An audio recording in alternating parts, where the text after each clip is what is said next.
Hello trade pros. In this video, we're gonna rethink the concept of support levels. Did you know that the longer a support level holds, the more likely it is to break in the near term?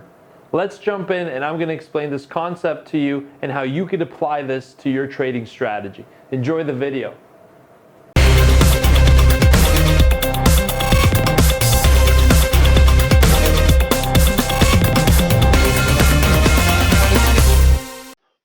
All right, as we can see here, Apple has rallied quite a bit going into the month of November of 2017.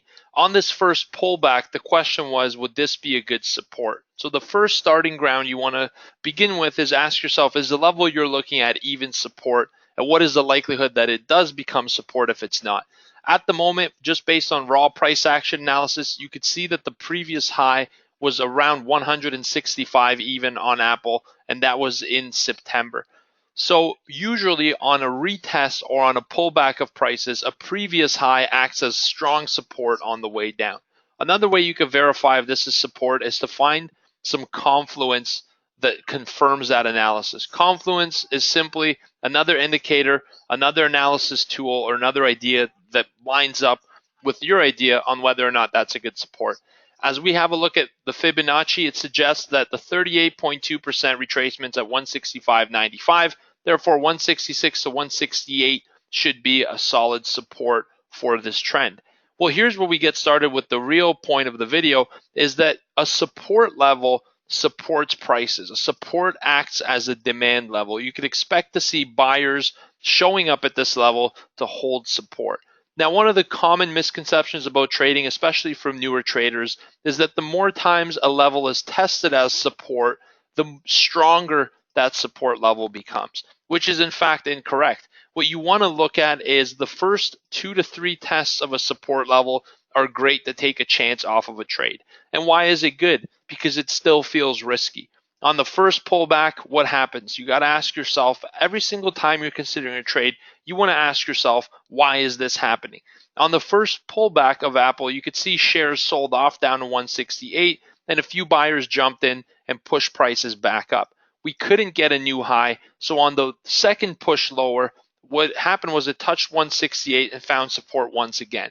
But this time you could see 1, 2, 3, 4, 5, 6, 7, 8, 9 days in a row are trading around this $168 level. Now here's the key concept. What makes a support weaker the more it trades down to that support level? The answer is this. Think about what's happening. Every time we get into a support, you're getting buyers to jump into the trend.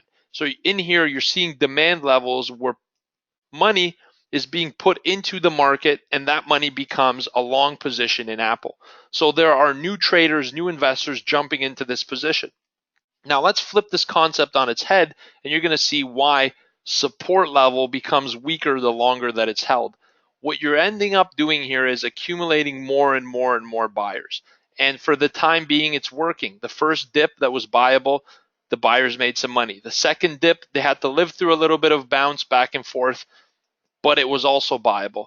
Now on the third dip, what you see here is we did break out to a new high. We had a head fake breakout and prices pushed back down to come back in and retest that support level. However, this time through, you got to ask yourself, are these buyers here satisfied? What about the buyers before that bought the first dip?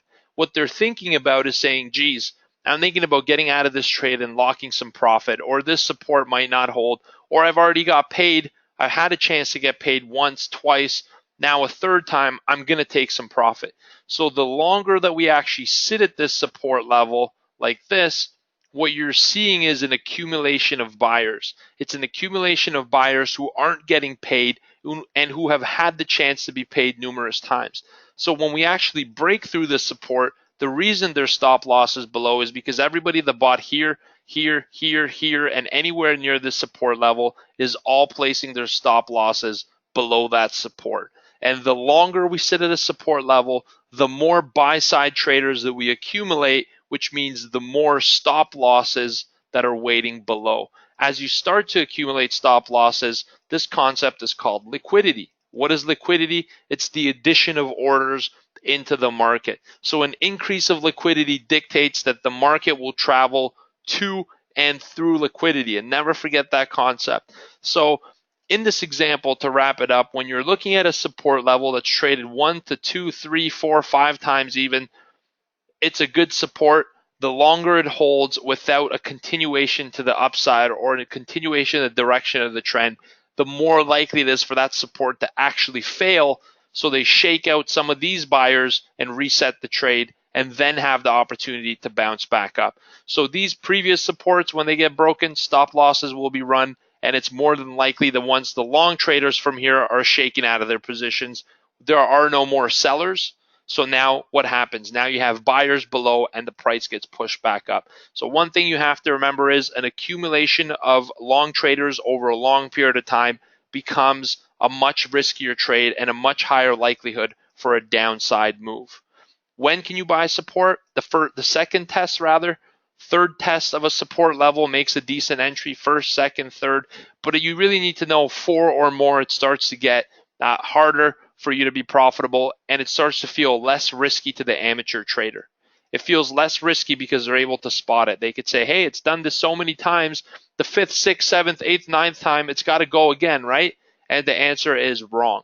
So what you have to do when you're trading is, if you're getting into a trade and it doesn't feel like there's any risk to that trade based on your analysis, it's a bad trade to get into. We're in the business of taking risk and profiting from it. Therefore, every trade should have an element of risk to it. That's why buying the second, third to fourth rotations down to a support level are great.